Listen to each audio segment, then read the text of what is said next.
If you're like me, you might hear estate planning and go, ugh, gross. You might think to yourself, I'm not sure why I'd bother with that. Estate planning is only for the uber rich. Tallgrass begs to differ. Tallgrass founding attorneys Laurel and Riley think everyone should have an estate plan.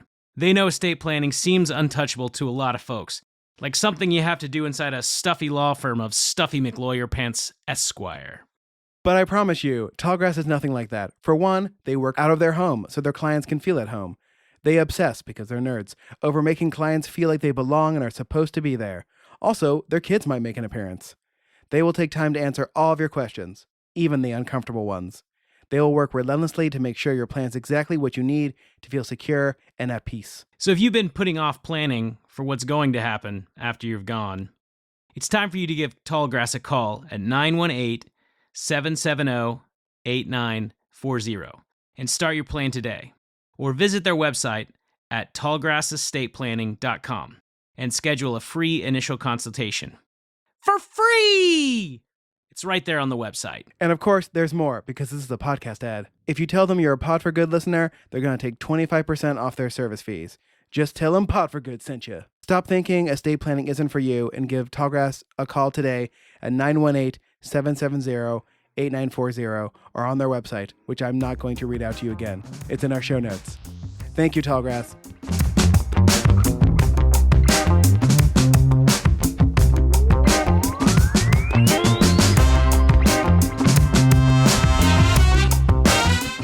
Welcome to another episode of Pod for Good, a podcast where we learn from those doing good in Tulsa, Oklahoma, and the world, why they care, what Chris and I can do, but most importantly, what you, the listeners, can do. Pod for Good is produced and edited by Ramp 9 Productions. It can be found anywhere you get your podcasts. I am, as always, your chief philanthropod, Jesse Ulrich. I'm your Vice Admiral Philanthropod and class clown of justice, Chris Miller. I like that. Maybe we'll just switch off who does it each time. We are very excited to have Chris Davis, the co-founder of the Tulsa Creative Engine, on the podcast today. We talked to Chris about whether Jesse is an artist. I think he probably is. Why Tulsa needs to support entrepreneurship in the creative space, and the Spark Summit coming in September. Very excited about that. I'm very excited about this conversation. Enjoy.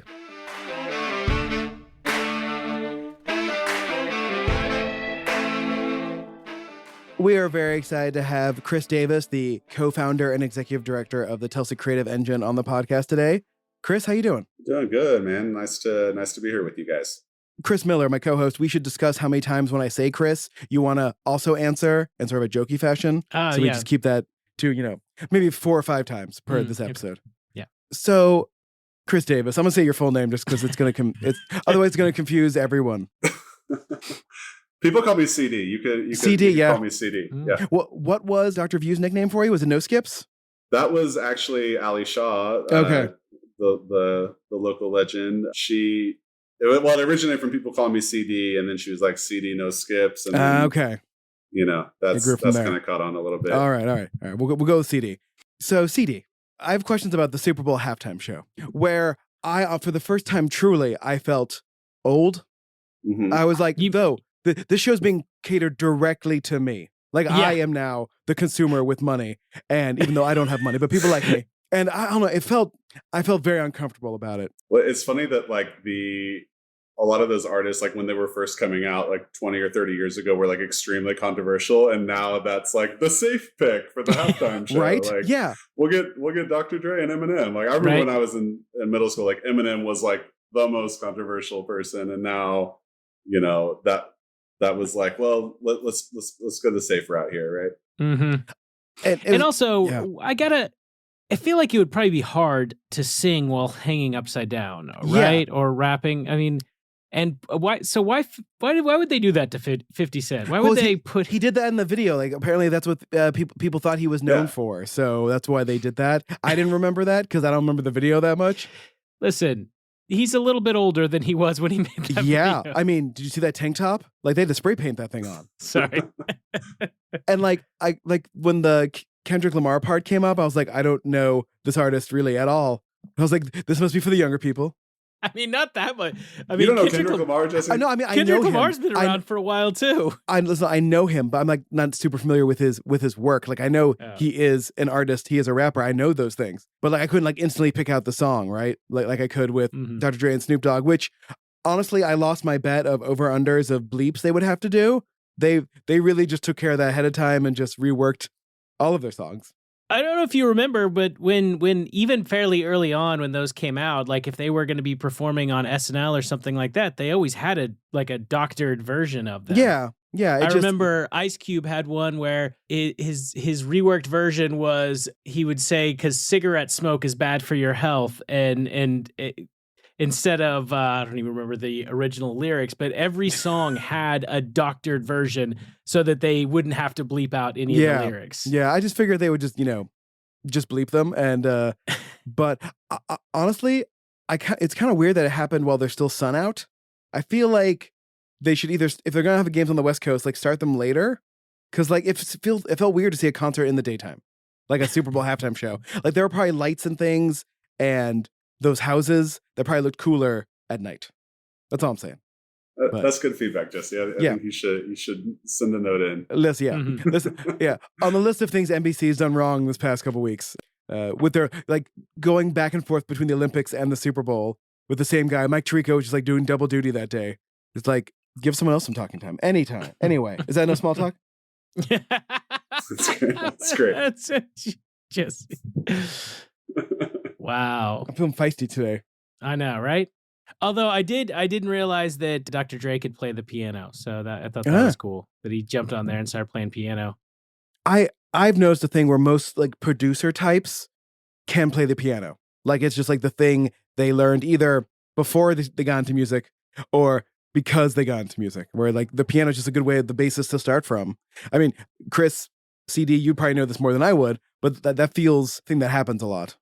Oh, totally. Like in hip hop, especially, like the producer, they're fully making the beat. So if the beat's built around, a piano chord progression or whatever, a lot of times that does start with like them playing the keyboard in the studio and kind of like turning that into a beat. So I didn't specifically know that Dre played the piano, but it's not surprising. A lot of producers are instrumentalists as well.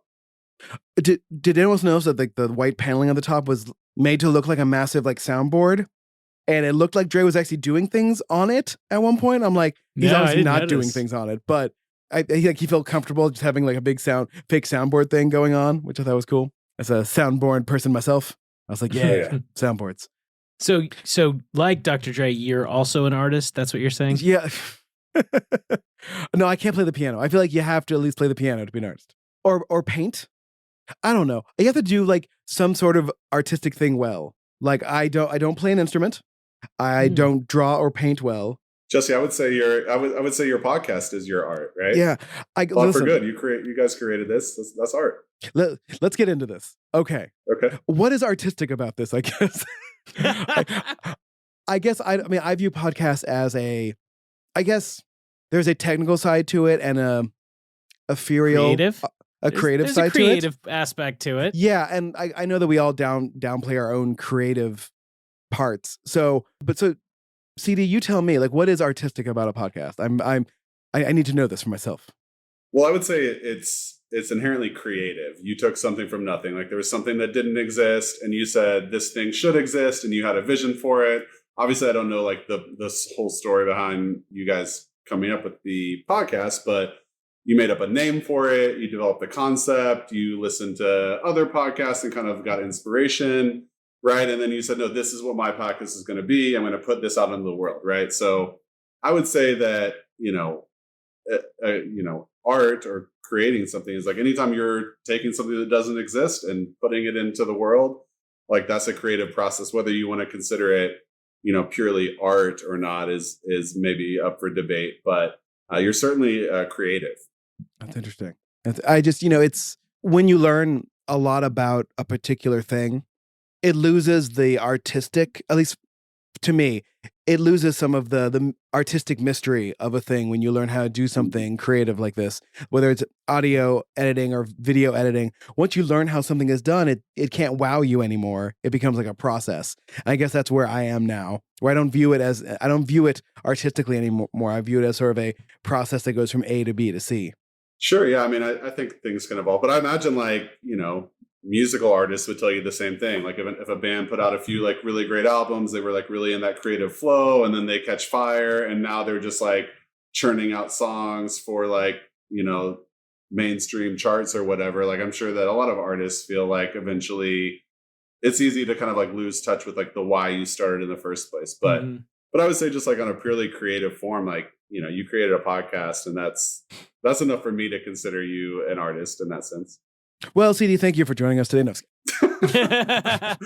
I think it makes a lot of sense, because if you think about it, what people consider art is constantly evolving. Even think of music. I mean, wasn't that long ago that EDM, most people wouldn't have considered music or artistic at all. They just thought it was, some DJ making noise. So similar to hip hop as that evolved. So there's nothing to say that podcasts aren't further evolution of artistic expression.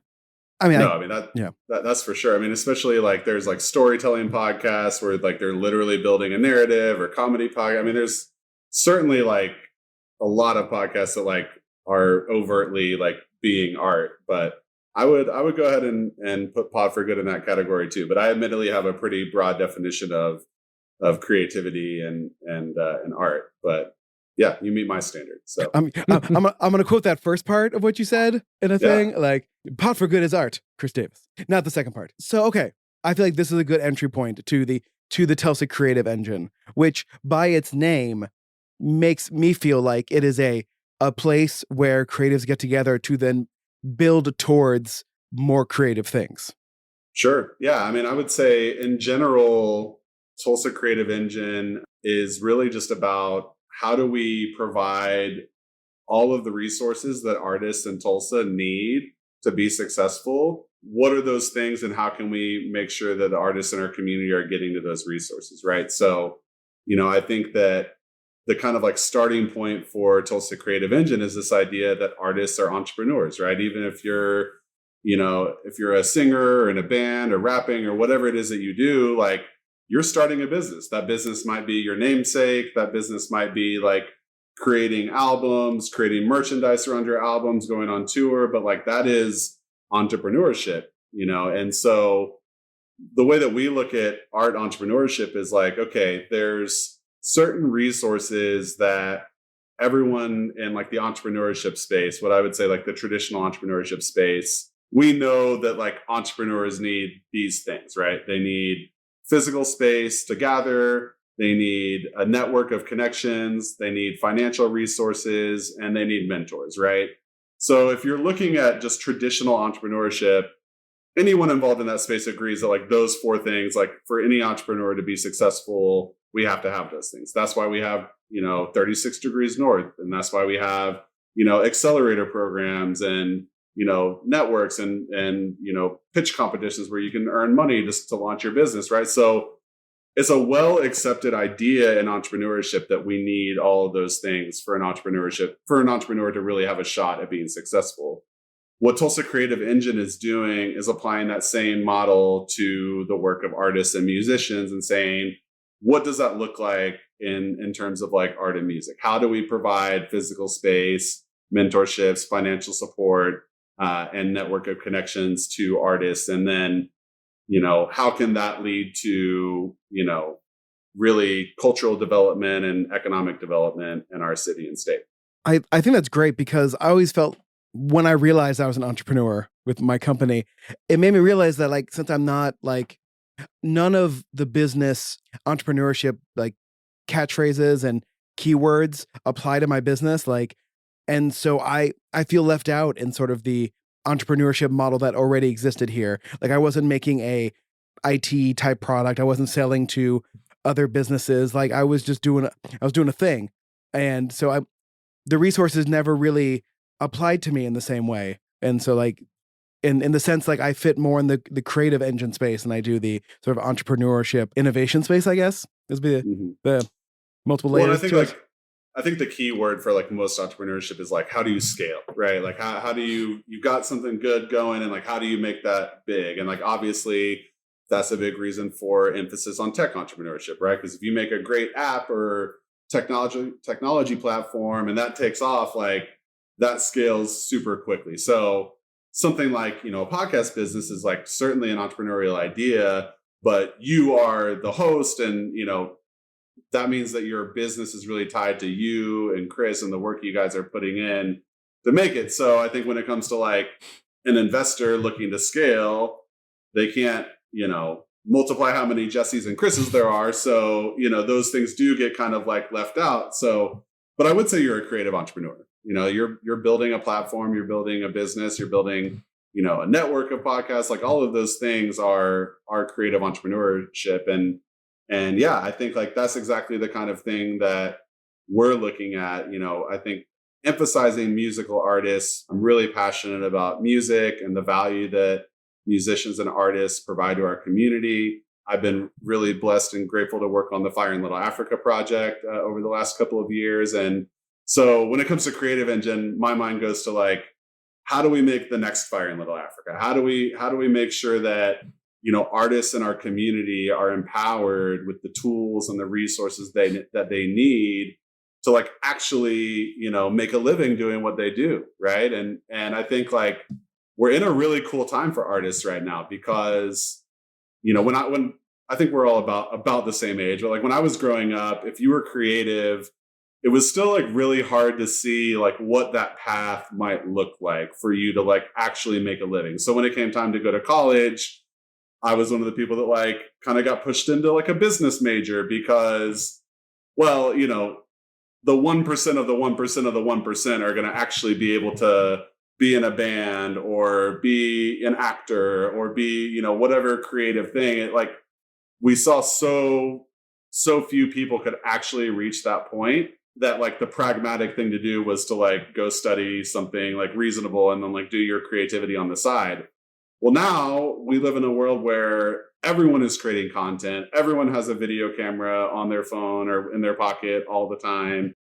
And suddenly there's like this entire creative industry that has formed. And you can look at like all these creative jobs that like were not even on our radar 25 years ago. Right. And so there's never been a better time to be an artist. But at the same time, that requires like an intentional energy and emphasis and intentionality put into making sure that Tulsa specifically is a hospitable place for artists because like a lot of other areas, we've had the brain drain on our artists and creative community where, people growing up in Tulsa, it was a lot easier to see how going to Los Angeles or going to New York or going to Atlanta were like a path to like actually making a living. But I think that there's things that we can do right now in our city that make Tulsa a lot more realistic place for people to be creative, to earn a living, and really to attract more creatives to come here. So that's really Tulsa Creative Engine we've got a lot of different kind of programs and initiatives because there's a lot of work to do in this space when it comes to creating really the conditions for creativity in Tulsa to flourish. So do you find that what you're doing is better suited for certain types of creative endeavors, or do you feel like these resources support any type of creative endeavors? So, yeah, I think maybe it would help if I got a little bit more specific about some of the things that we're doing because it's a thing where like, as you look at the landscape, there's so much that needs to be done. And so I'm kind of looking at it as like, how can we be a catalyst in like all these different areas? So in general, I would say we're focused on developing music business infrastructure in Tulsa. Like when it comes to a lot of our programs, we're really focused on the musical artist. But we also say, in order to support the musical artists, you have to support the ecosystem that surrounds them. So if you're a musician, you've got a photographer, you've got a stylist, you've got video team, you've got, a manager, a publicist, a booking agent, all these different areas that are creatives and artists that are like in support of musical artists. So one of our major programs is we're building a accelerator program for artists. So similar to like what Kitchen 66 does for food entrepreneurs, we're building that program for artists. So artists can go through, they can take classes, they can work with mentors, and they can actually learn business skills that will essentially level up everything that they're doing. Other initiatives that we're undertaking are really just designed to be a catalyst for creative industry in general in Tulsa. So we just launched a monthly event series called Frequency. And the intention of that is to really have like a big umbrella of like how we define creative and just say like, hey, what if we got all the most creative, innovative people in our community into a single space once a month, just to create an opportunity for them to connect and collaborate, and what new projects might come out of that. So we're partnering with arts organizations, tech organizations, and entrepreneurship organizations to kind of like create this melting pot within our city of artists, creatives, and tech, because we really feel like that intersection is where innovation really happens. And, you know, we do have a situation in the community here where there's a lot of great work being done, but a lot of it is like siloed off, right? So the artists are over here being artists, the tech people are over here building tech platforms, the entrepreneurs are obviously like tunnel vision on the businesses that they're building. And so one of the things that we're trying to do with Tulsa Creative Engine is to be an organization in Tulsa that helps all of these kind of other organizations work together with an emphasis on, creativity, because we know that there's a huge focus and emphasis, and rightly so, on tech and entrepreneurship in our community right now.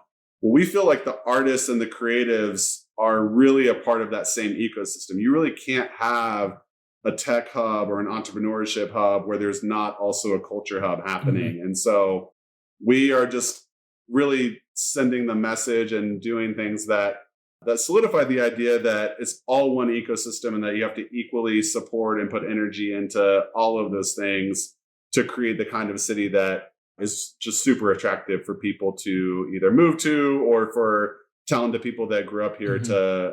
to feel like they ought to be staying here to do, innovative projects. Yeah, I think that's really interesting. I mean, look at a kind of a similar path we've started to see with the film industry, with what FMAC does, and how you've started to see that focus on some of the infrastructure, where now we do have a lot of people who, can work cameras, can, work on film sets and stuff like that.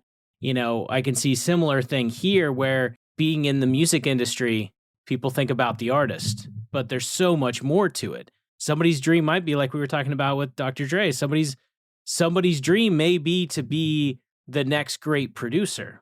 We've had Dr. View on the podcast, so we know that there's producer talent, in this city, and having an infrastructure there where they can work with artists locally and they can learn how to do it, I think is an amazing opportunity. Absolutely. And it's not just other like musical artists that have a role to play. So like my story is, I'm from Tulsa and I left for a while. I boomeranged back in 2016, but my background is public relations, marketing, communications. And in a past life, I was a manager and publicist for athletes in the NFL.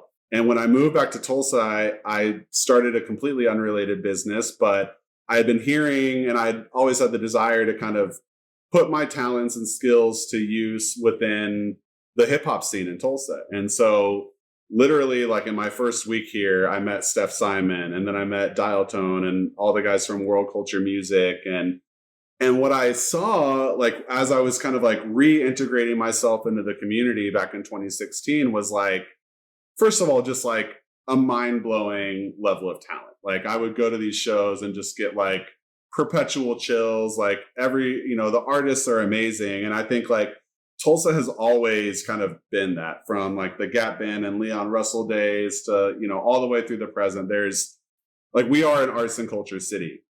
And what I was really struck by is that like I was coming into the community like fancying myself a business person, that like I might have a skill set that is like that could be beneficial here.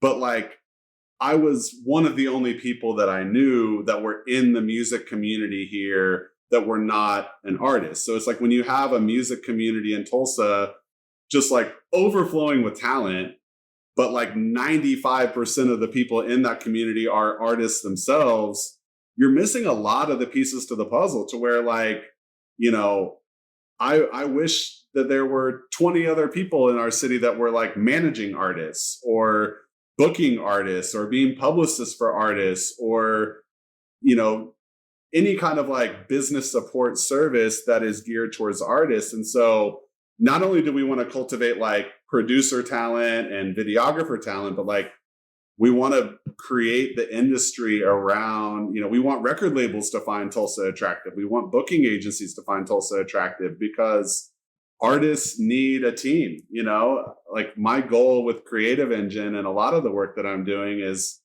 I want artists to be able to be artists and just like focus on that. Like they've got a natural talent and a gift to offer the community.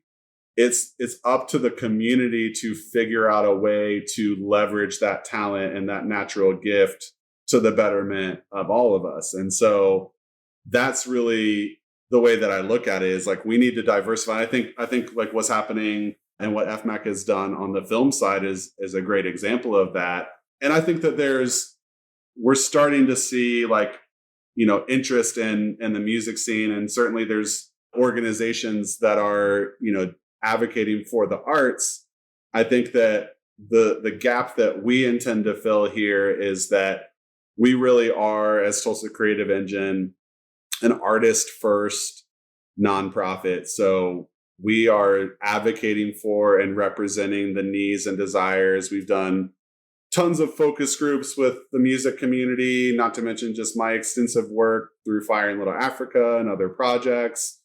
We've done a lot of conversations with the community to really make sure that Tulsa Creative Engine is representative of what artists are saying they need, and, you know, advocating for that kind of with the funding and the leadership of the city in general, and saying, hey, like, this is economic development, this is entrepreneurship, and this is a really important part of the city that we all, you know, are trying to create together. CD, you and I are in a lot of circles with organizations that are, you know, trying to bring people to Tulsa, whether boomerangs or new people, whether it's Tulsa Remote or Atento Capital or GKFF, all these organizations trying to bring people to Tulsa. And they, you know, they compare Tulsa to Austin or Memphis or whatever city they want to. And the thing that is always left out of those conversations is what made those cities cool in the first place. And it wasn't like cheap to live there and there's not a lot of traffic or whatever. It was the creative artistic space that made those places interesting. Like, you know, Austin's motto of like, keep Austin weird, right? It was the weirdness that attracted people. Absolutely. And like, you can't have that without a well supported artistic community. 100%. And I mean, you could go back even further to San Francisco Bay Area, right? Like Culture Hub, like what was going on in the 60s and 70s in San Francisco is like absolutely related to the fact that it became essentially the nation's first tech hub, right? Same thing with Austin, right? I mean, it actually was, ironically, for the artists that really made Austin, it was cheap living that kind of drew them there. Like, you know, Willie Nelson and his friends and kind of all the people associated with that movement, like they were able to move to Austin, live for like $200 a month, and creative people are moving there and they could make a living doing it. And the sad thing is, I read an article a few weeks ago that, you know, those same artists and creatives that built the culture in Austin, that made Austin even possible to be a culture, those people are now being priced out of, you know, living there. And so one thing that I'm super like mindful of, and really our whole team thinks about a lot, is like, obviously we want to grow the music business infrastructure in Tulsa. We do want people to move here to be artists and to do creative work and to make our city more innovative. But we're also developing longer term program ideas for like, how do we make sure that we're advocating, even from just like a housing perspective, that like as our city grows, that like artists and musicians are able to still afford to live here, because it's an important part. It's always been an important part of our city, and the creative economy is just expanding faster and faster nationwide. And I know that Tulsa wants to be a leader in creativity, so that's going to have to mean looking at things like housing to ensure that artists are not left out in the dust as like the city goes through, the boom that we're kind of starting to experience now. And I've always been, fascinated by some of the sort of unsung history, especially in the music space for Tulsa. And so I'm excited about some of the things that are developing, like Church Studio and the opportunities for that, and the history there. The Tulsa Pop Culture Museum being across from Cain's, which is, still considered a, world-renowned venue. And I'm curious how you can, lean on those resources to help with some of the work that you're doing. Yeah, I mean, so I definitely agree. And I got to meet the OK Pop team a couple of weeks ago and got to do a walkthrough of that facility. And I was there with my co-founder, Bianca Campwed, and we were both just like completely blown away at what OK Pop is doing. We've also met previously with Teresa Knox, and just so excited about everything happening at the Church Studio. But I think that the key word here is like ecosystem, right? So it's like, we need all of these things. Like, we have arts organizations, we have amazing museums that are developing. Church Studio is going to be an incredible state-of-the-art recording studio. So it's like, yes to all of that. And we need to make sure that we're providing, direct support and resources to the artists that are kind of here on the ground building culture every day. Because that's, I think one way to think about it is like, OK Pop is celebrating pop culture from the state. Tulsa Creative Engine is making sure that we continue to have more pop culture to celebrate, right? We've got to build the whole ecosystem to really make it work. We all know that we are a city that loves to look at its past and, think about like the oil boom. And, I love like the Art Deco downtown, and I love Leon Russell and the Gap Band and, Route 66, like all of these things, from the past. But, I'm way more excited about the future of our city, and how can we kind of reimagine the cultural identity of what Tulsa is, and how can we draw inspiration from some of these kind of like iconic things in Tulsa's past, but use those to actually pave a new and exciting future. Yeah, it's a great point, because, thinking of Church Studio, Eric Clapton didn't come here to record because he thought it would be cool to do. He was drawn here because of the music and culture that was here at the time. So even the idea, like you've talked about, of potentially bringing, artists or labels and stuff here, they're going to come because of the artist and culture here. They're not going to come to try to create something from scratch.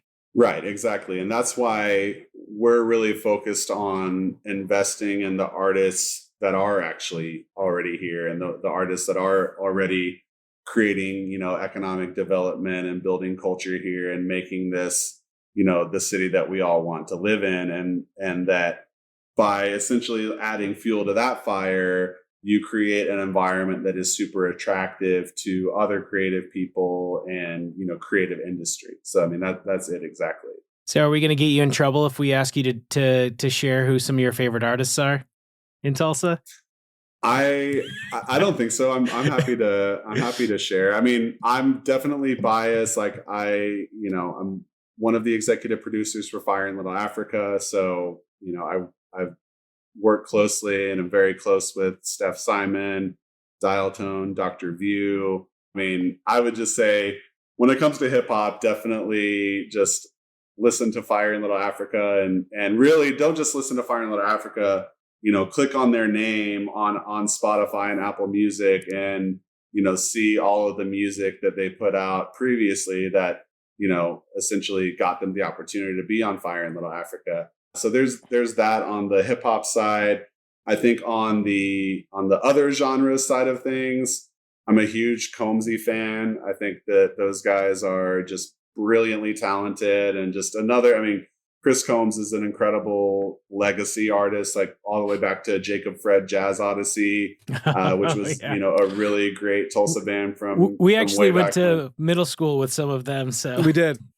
Oh, cool! Yeah, very nice. I'm close with. There's this band called the Manta Rays. They're a bunch of young guys. They're about 21 years old, 22 years old. Nice. More of like a psychedelic folk rock kind of a vibe, but their bass player, Britton, worked with me at a business that I started a few years ago, and I got to know him and got to know that band. So, and then, we're excited for Fire in Little Africa to go down to South by Southwest here next month. And of course, John Moreland, legendary, country folk singer, will be on the set with people like Steph, as well as Casey Steffen, Cliff Diver, an amazing pop punk band. I mean, the music scene in Tulsa is incredible, but again, we've never had a shortage of talent, but the talent that we do have needs support built around it and infrastructure to really level up and make sure that they can live up to their full potential. I'm trying to look up the guy's name. The guy who's going to South by Southwest from Cliff Diver was on our Wheel of Time podcast that we did. Oh, Joey Duffy? Yes, very cool guy. It was a fun conversation. And I was like, I know you from somewhere. And he was like, I'm in this band. I'm like, yes, that. Well, you also didn't mention one of Jesse's other favorites, the incredibly talented Branjay, who Jesse danced with in an inflatable dinosaur costume. That's true. Once. I did.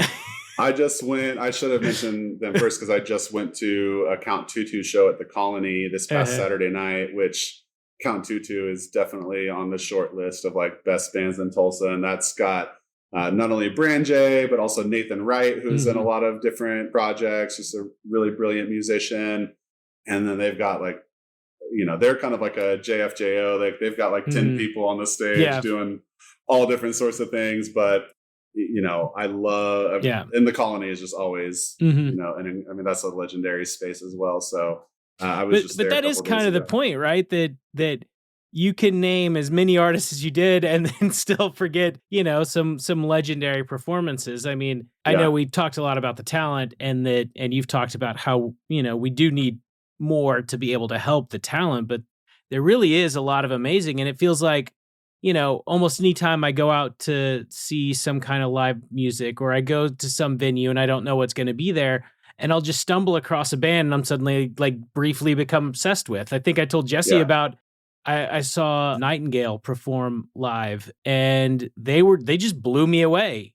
They're absolutely amazing band. And before that moment, I had not heard about them, and that's just kind of tells me that talent is important, but it's not enough, right? You can be amazing and people will think about you. I listened to a bunch of music for them on Spotify, but then unfortunately it kind of went out of my mind after a while.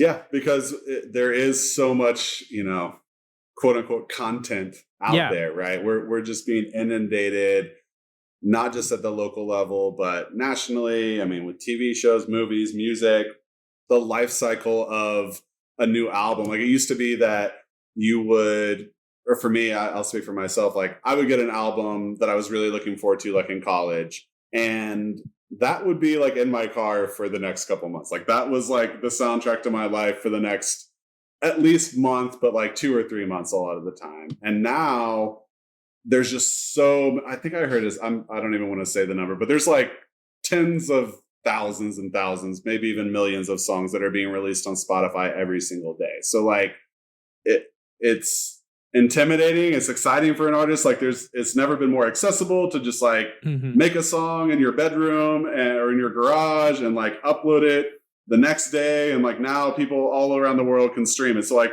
on one hand, like that's incredible accessibility. Whereas you used to have to get like signed to a record label and, go through like all kinds of gatekeepers to even get to the point where like anyone outside of your friend could hear your song. But I think it's a quickly evolving model where number one, we just like with everything else, we have to be intentional about supporting local, right? If we want this to be a city that has artists that choose to stay here, then we have to be intentional about going to their shows, about buying their merch, about providing them, again, the resources that we provide other entrepreneurs, because it doesn't just happen by accident. It takes, you know, a very intentional level of energy put into supporting them. And, you know, that's really what a lot of my work is centered around, is like listening and being super involved in artist communities and understanding the issues that are coming up again and again and again,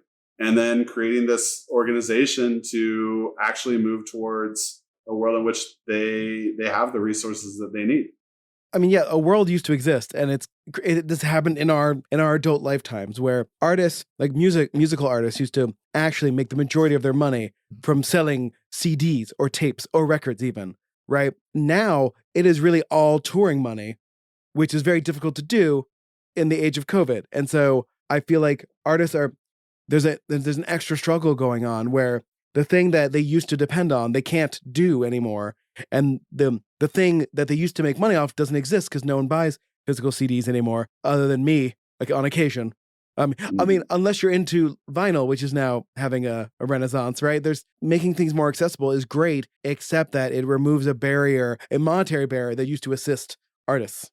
So, well, I would say this too. I mean, when we think about art entrepreneurship, selling music and touring and like t-shirts is like only a fraction of it. You know, I would give an example of what Steph Simon is doing with Skyline Mansion. Like, he created a partnership with Felix Jones, and now he's developing that into an event space. So like, he's still utilizing his like artistic, you know, likeness in relation to the venue, but he's generating more revenue for himself by creating that strategic partnership. Another example, there's an artist here named Ray June. He's a Fire in Little Africa artist.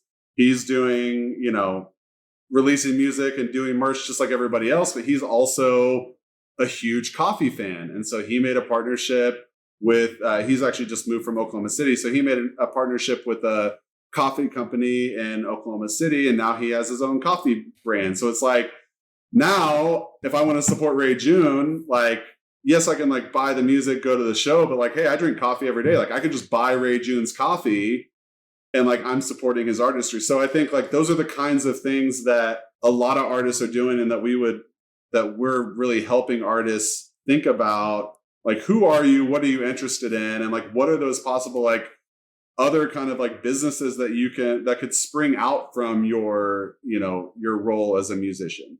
Just making artists work harder. We have to have more jobs. You talked a little bit about money, and there's obviously been a lot coming out recently about how little Spotify pays artists for plays and stuff like that. So it can make it a little more difficult to earn money if that's the way people are, you know, consuming their music. So that I'm curious, is that creating like a different dynamic on how an artist makes money? I think it is, and I think that we're in the midst of transformation within this space, right? Because we kind of got to a point where, like, okay, so we had illegal streaming a couple decades ago with Napster, and the record labels all kind of freaked out because they had this system set up where, you know, they controlled the radio stations, and so, you know, you had to be on a major label to get played on the radio, that's how you sell albums. And so it was this kind of like super insular system that was like to the benefit of the labels and the radio stations, right? And then we had this like huge disruption with, you know, illegally downloading music. And then there was this period where, you know, the labels really didn't know how to make money. And like, now we're kind of at a situation where, like, because of Spotify, we're kind of like right back where we were in the 80s and 90s, where like the labels control you know, when you go on Spotify or Apple Music, like, we all listen to like whatever the editor's choice playlist is for like our genre of choice. And like, those playlists essentially are what radio stations used to be, right?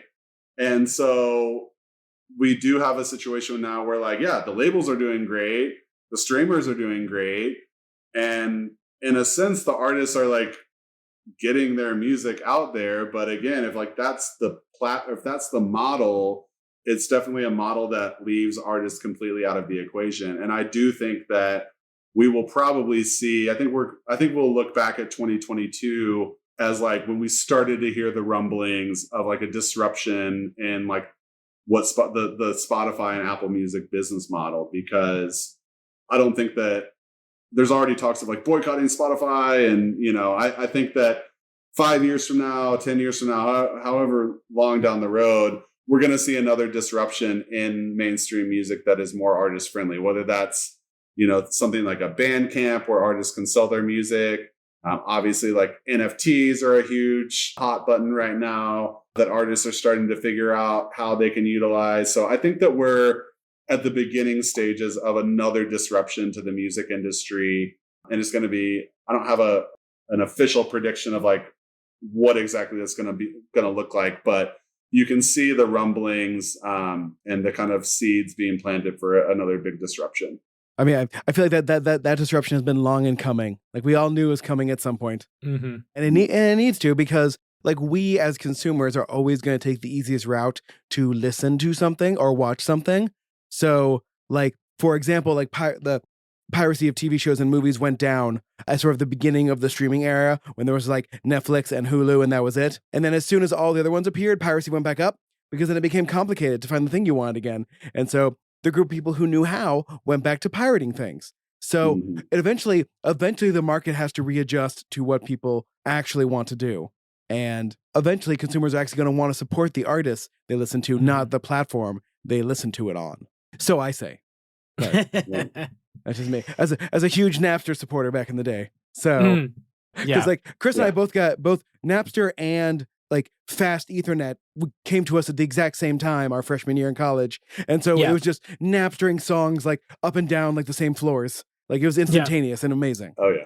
So I got into a little bit of that as well in college. There was, my buddy had a private torrent site and all of that stuff. But but yeah, I think it's honestly, it's exciting. It's also like all the more important that there's organizations that are looking out for the interests of artists to advocate, for what they need. And I would love to see Tulsa be a part of that solution for how do independent artists navigate, even just like this kind of pandemic world, and just everything's being upended right now. And I think that the pandemic really highlighted the importance of artists and musicians and really just like the inherent value that they provide. And I think that the pandemic, and one byproduct was it made us realize how much we need artists performing and doing shows, and how much we need shows, right? And how we, just like local food or local, any small business, like we need to be investing and being intentional about supporting local musicians and artists. Yeah. So go ahead, Chris. Well, I was going to say that leads to, I think, a natural segue, as we're getting to the back end of the podcast, which is, so how can people, our listeners, they listen to this, they want to help out you, they want to help out artists. What can they do to help out? I would say that, it's been really cool since we launched Tulsa Creative Engine. We've really launched, we're still, in a heavy fundraising phase to really fully launch all of our programs. And so one of the things that we've turned to is doing events, because that feels like a way that we can just begin doing the work that we see needing to be done in the community. So we launched last fall an event called the Spark Summit. And the Spark Summit is really, we believe it will be Tulsa's, version of South by Southwest. So it was music, tech, and entrepreneurship, panel conversations, mixers, workshops over things like, art entrepreneurship, how artists are using virtual reality. We had Holberton curate that panel. We had, a workshop about getting started with NFTs, and really just trying to start this conversation around how culture and music and art are kind of like the bedrock of economic development. And since Spark Summit, it really has been a spark for us, because so many people have reached out. There's a lot of people that have like moved here with Tulsa Remote. There was a guy that, reached out to us. He does social media for artists, and he just moved from Nashville, and, he wants to get involved. There is an entertainment lawyer that, has been here for a long time and was so excited to see what we're doing. He reached out and offered to get involved. So I would say, if you are a music business professional, if the things that I'm saying on this podcast resonate with you, definitely you can shoot us an email. It's hello@tulsacreativeengine.org. Or you can just go onto our website and fill out the contact form. Just let us know who you are and, what you're, what's resonating with you. And, I would love to meet with people like that. Obviously, anyone that, is looking for an organization to give to, we'd love to, we are a 501c3. We'd love to talk about financial support for our work and just all the different things that we need resources to be able to make happen, in our community. But lastly, if you're an artist, we would just encourage you to start coming to our events. We've got, so actually I'm really excited to announce that Spark Summit. So last year it was really just the conference in the fall. This year we're in partnership with World Culture Music Festival, which is Steph Simon's, incredible hip hop festival that's now 7 years in. He's actually expanding to where this year it'll just be a music festival with an emphasis on hip hop, but not exclusively a hip hop festival. But Spark Summit is going to take place at World Culture Music Festival, and it's going to be cool. 918 day weekend. So the 16th, nice. 17th, and 18th of September. So super exciting. We're going to have panel conversations and keynotes and mixers throughout the day, and then live performances and parties and things of that nature at night. So really excited for that. But then, every month leading up to Spark Summit at World Culture Fest, we're going to have, our frequency event. That's the kind of gathering of all the innovative people, everyone pushing the city forward. We're in partnership with Holberton and Clean Hands and 36 Degrees North, as well as, arts organizations like the Art House Group.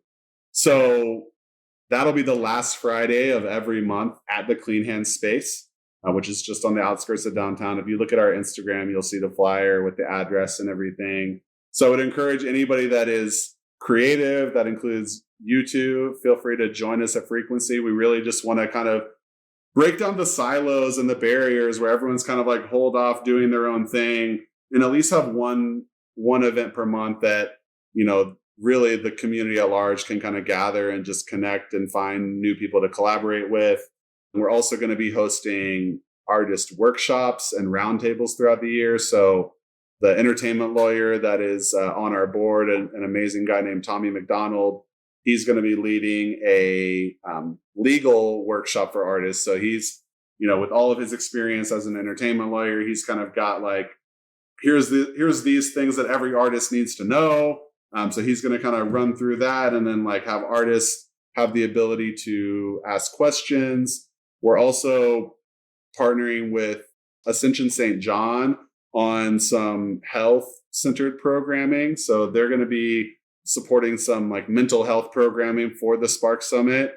We also are planning like a mental health roundtable for artists that will be announced later this summer. So when it comes to supporting artists, it's that holistic approach of like, they need the business skills, they need, technological tools, they need creative development, and they need wellness, tools as well. And so we really feel, I'd be remiss, I know I mentioned Bianca earlier, but our other co-founder, Tyrance Billingsley, who you guys probably know from Black Tech Street and just all the things that he's doing in the community. I'm so grateful to the two of them. I mean, we've been working on Tulsa Creative Engine for the last 2 years, meeting at least once a week, oftentimes a lot more than that, to build this out and put a plan together and really build a coalition of support. So it's an exciting time. We really feel like we can do something that's going to not only impact the lives of the artists that are here in our community, but can actually be,